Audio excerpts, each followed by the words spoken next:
स्थले कौस्तुभं नासाग्रे वरुमौक्तिकं करतले वेणुकरे कङ्कणं सर्वाङ्गे हरिचन्दनं सुललितं कण्ठे च मुक्तावली गोपस्त्री परिवेष्टितो विजयते गोपाल चूडामणि।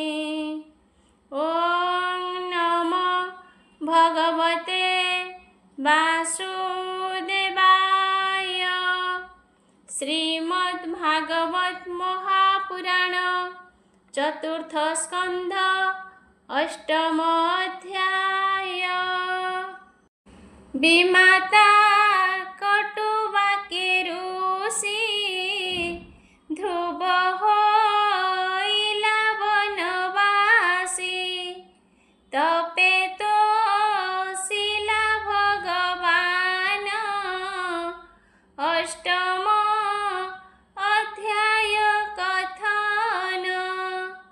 मैत्रेय उवाच नारदरुभूषणकादि अरुणिजति से हंसादि ब्रह्मा कुमार एते जणे रहिले ऊर्ध्वरे तापणे तांकर गृह वंश नाही अधर्म वंश एबे कही धाता तनय जे अधर्म मृषा ताहार पत्नी नाम तही जन्मिले सुत सुता माया जे दंभर बनिता तांकर पुत्र कन्या बेनी लोभनी कृति नाम घेनी तहिरु पुत्र कन्या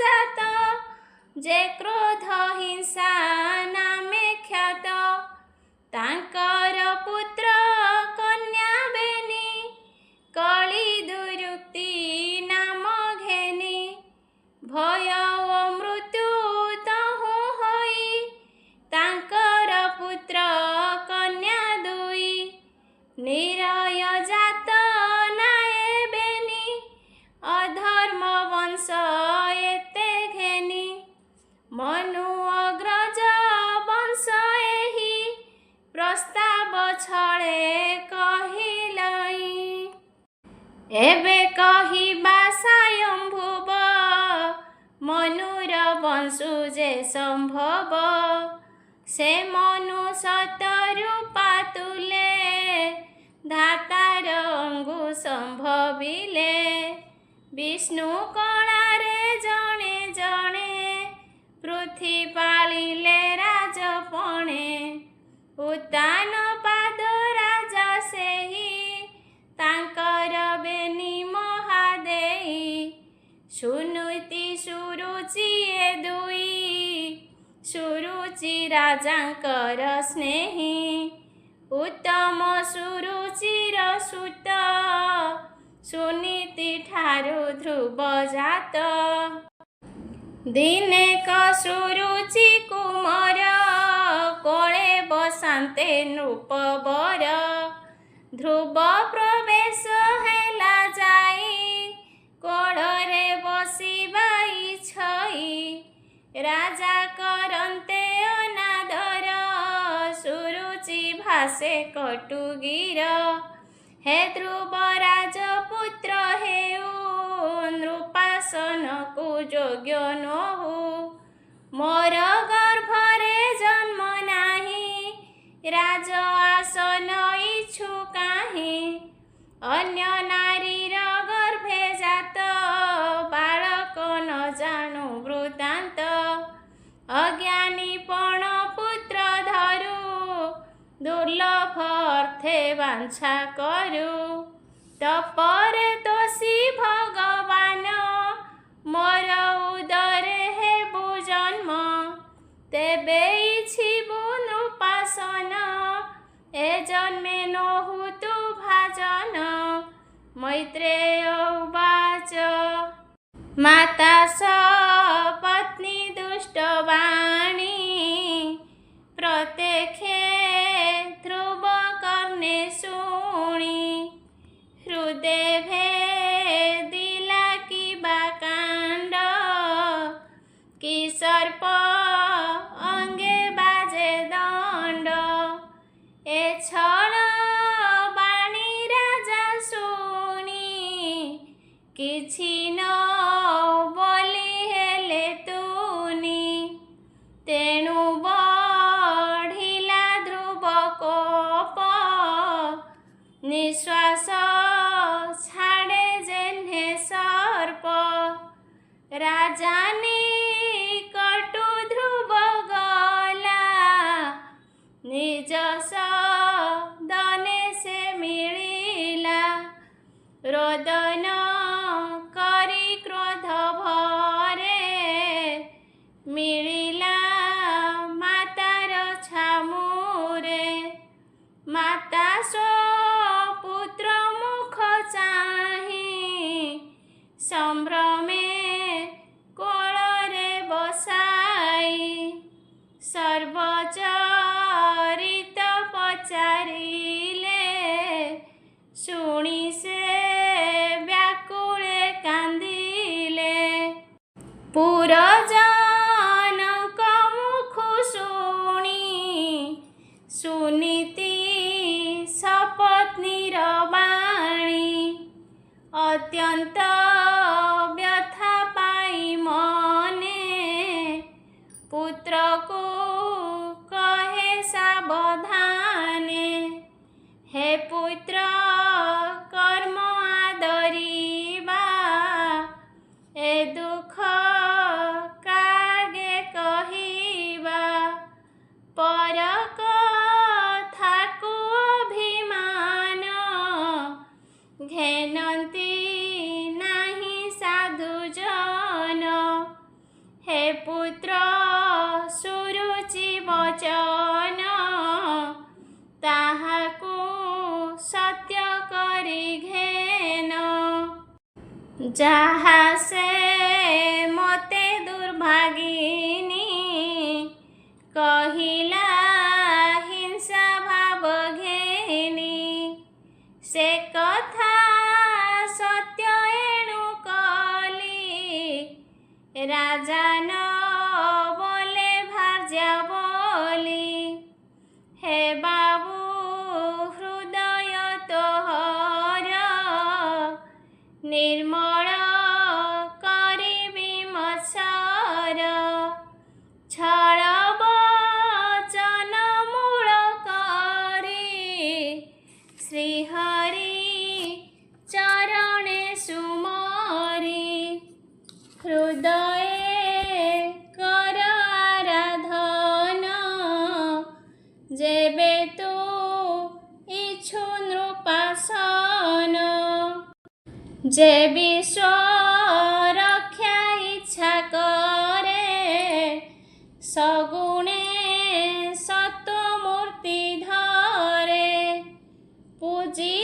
पूजितांकर पद्मपाद धाता लभिला ब्रह्मपद से भृत्य वत्सल पयर हे पुत्र बेगे आश्रय कर जेणु से अभय चरण आश्रय करन्ति मुनिगण तु एबे सर्वधर्म तेज परम पुरुषंकु भज से पद्म नेत्र बिना केही दुख हरंता तोर नाही जगत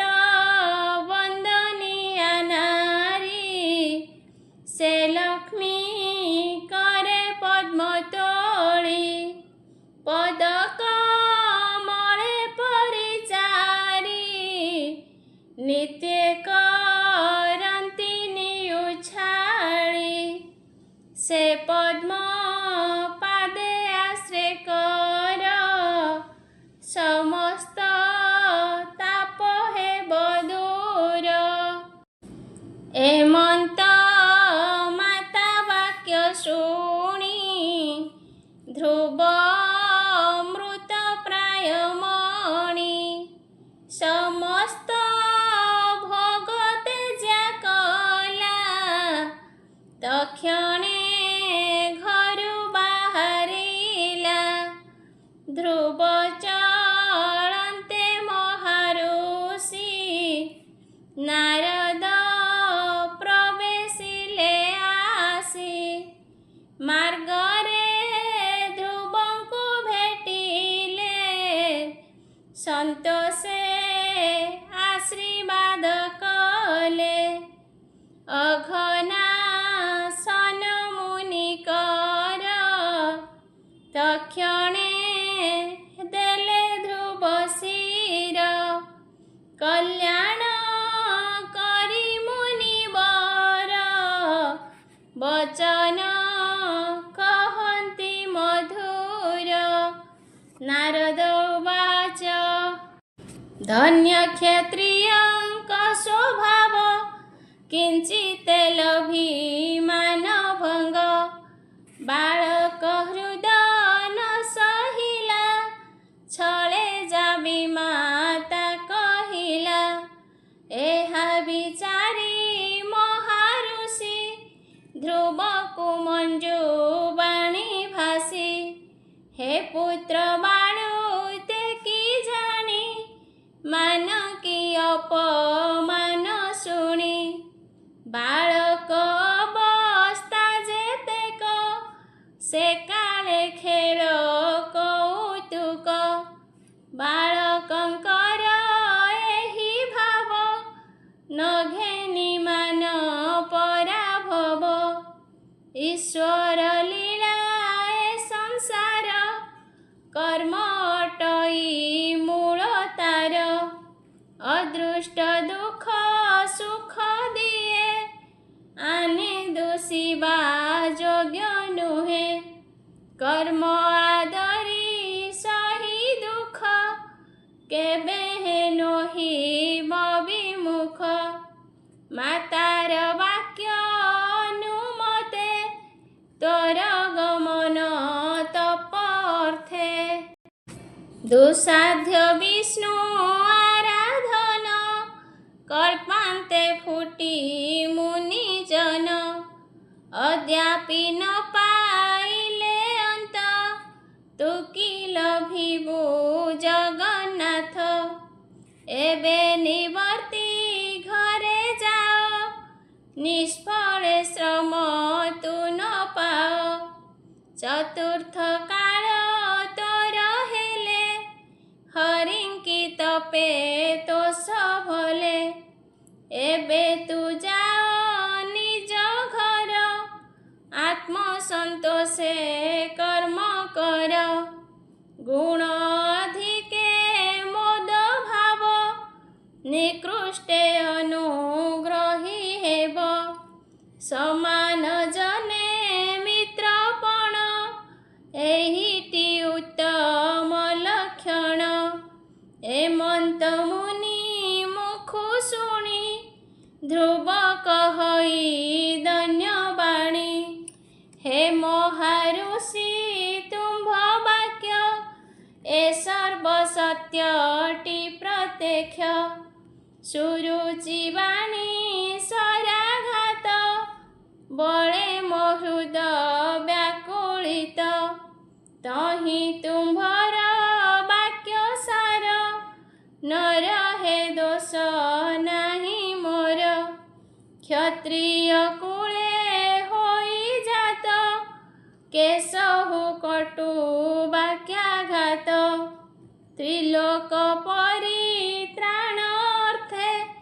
तुम्भ भ्रमण ए जगते। स्वधर्म उपदेश देई हे ऋषि मते कर त्राहि। मैत्रेय उवाच एमन्ते ध्रुव वाक्य शुणी तार हृदय मुनि जाणी। कृपा अमृत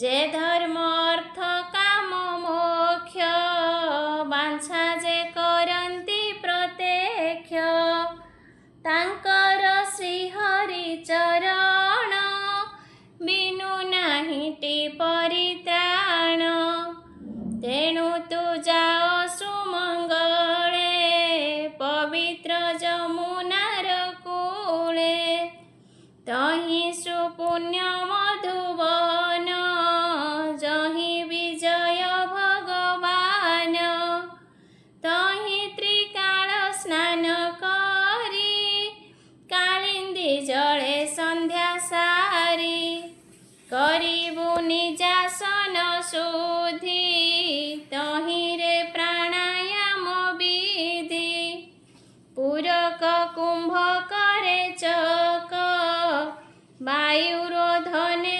सुविवेक अल्प अल्प साधन मनरे करी गुरु ध्यान हृदय निर्मल करिबु मन चंचल न करिबु एमन्ते हृदय करि भाव ध्यान करिबु वासुदेव प्रसन्न सुमुख नयन सुंदर भुरु चारु कर्ण सुनासा कपाल सुंदर तरुण अपांग मधुर अरुण अष्ट नेत्र बेनी शरणागते कृपादानी नवीन मेघ प्राय आभा श्रीवत्स चिन्ह हृदय शोभा वनमालाए हृदय सोहे पुरुष रूपे मन मोहे किरीट कुंडल केयूर बलय कौस्तुभ सुंदर पीतवसन परिधान कटी मेखला शोभमान नूपुर रंग पदे सोहे जन नयन मन मोहे बेनी पादरे नख श्रेणी भक्त हृदय चिंतामणि करुणा मिशा अनुराग कटाक्षे बदन सुभग अल्प हासे शोभमान मन निश्चले कर ध्यान एमन्ते ध्याने करि स्थिर शुण कहिबा मंत्र सार जे मंत्र जपि 7 दिने पुरुष देवतांकु चिन्हे ओं नमो भगवते वासुदेवाय ए मंत्रे उपचार देव हृदय विष्णु को पूजीव पवित्र जल वन्य फल दुर्वा तुलसी वस्त्रमाल जेबे इच्छिब आत्मभाव शिरादि प्रतिमा करिब समस्त करि निवेदन किंचित शेषे आस्वादन जे मंत्र मूर्ति भगवान नित्य करिब हृदय ध्यान ए मंत्र काय वाक्य मने हरि पूजन्ते समाधाने से भक्त वत्सल मुरारी प्रसन्न हेबे दयितारी जेबे इंद्रिय निबारिब निरते हरि भावे थिब विशुद्ध भाव देखि तार मिलन्ति ब्रह्मांड ईश्वर हेमंत ऋषि उपदेश श्रवणे ध्रुव हेला तोष मुनि की करी प्रदक्षिण बेगे गला मधुबन। नारद तक्षणे चलिले राजार पुरे प्रवेशिले। नृपति देखिले नारद बेगे पूजिले ऋषि पाद। नारद आसने बसिले राजांकु चाहि पचारिले। राजन किस कर ध्यान सुखिछि तुम्भर बदन।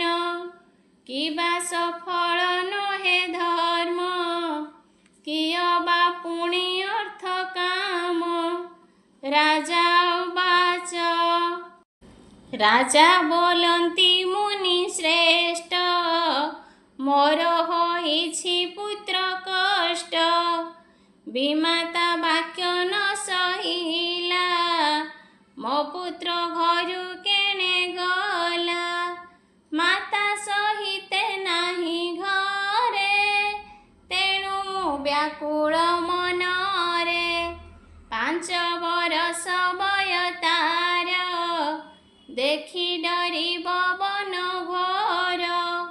पथ श्रमरे बने जीव क्षुधा कूले शोइथिब। ताहाकु देखि बन जीव व्याघ्र जे निश्चय भक्षिब। मु बड़ दुष्टपण कली पुत्रकु कोळे न धइली।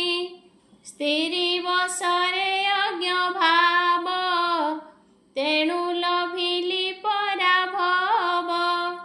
विदुर उवाच ध्रुवकु नारद भेटिले मार्गरे उपदेश देले। माता के मन्ते संगे गला मोते तो संदेह लागिला। मैत्रेय उवाच चिंतारे कुमार विच्छेद सुनीति पाई मने खेद।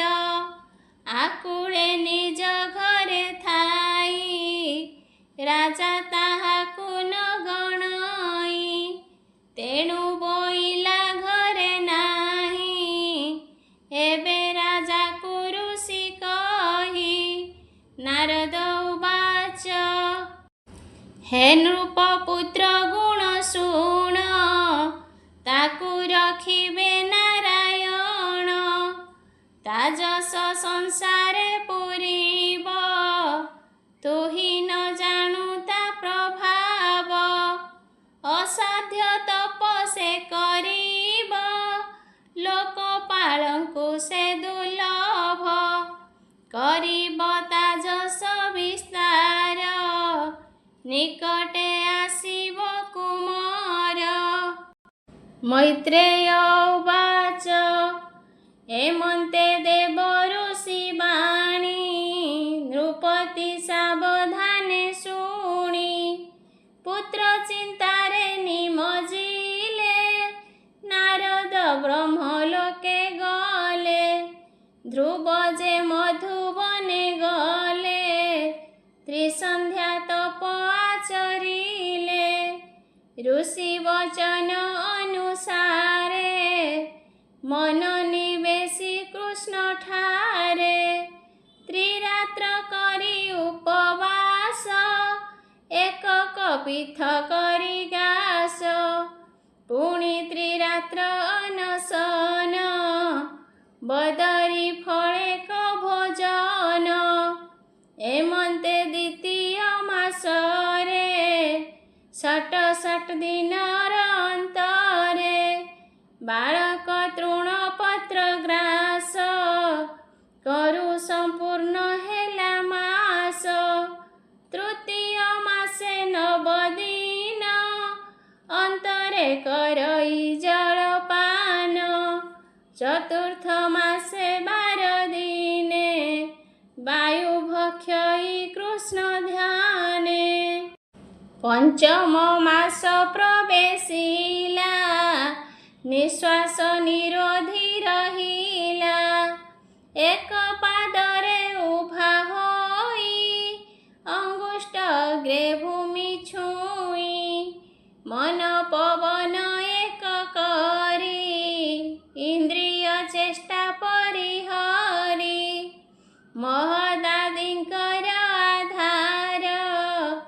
जे प्रभु परम ईश्वर ब्रह्म धारणा चरिला ए तिनी भुवन कंपिला ध्रुव अंगुष्ठ अग्र लागी मही होइला दुख भागी हस्तिर भारे ना बजेने निमग्न होई अर्धमाने अत्यंत दृढ़े करी ध्यान विश्वस्वरूपी भगवान त्रिलोक निश्वास रोधने स्वर्गे कंपिले देवगणे विष्णुरे पशिले शरण आरते डाकी नारायण देवा उच्चुः हे प्रभु न जानु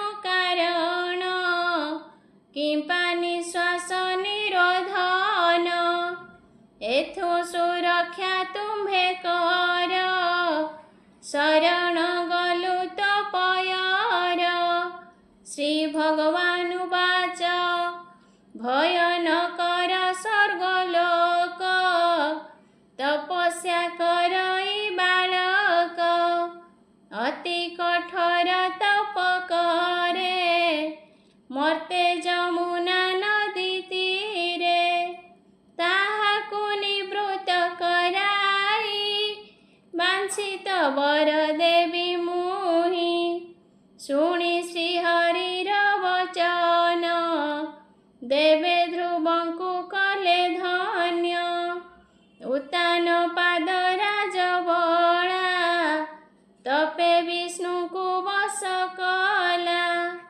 कहई दास जगन्नाथ कृष्ण महिमा भागवत ध्रुव हृदय चिंते जाहा से प्रभु मते हेबे साहा इति श्रीमद्भागवते महापुराणे पारमहंस्यां संहितायां चतुर्थस्कन्धे ध्रुवचरितं नाम अष्टमोऽध्याय गोविन्द हरे गोपाल हरे नटनागर कान्हा श्याम हरे गोविन्द हरे गोपाल हरे नटना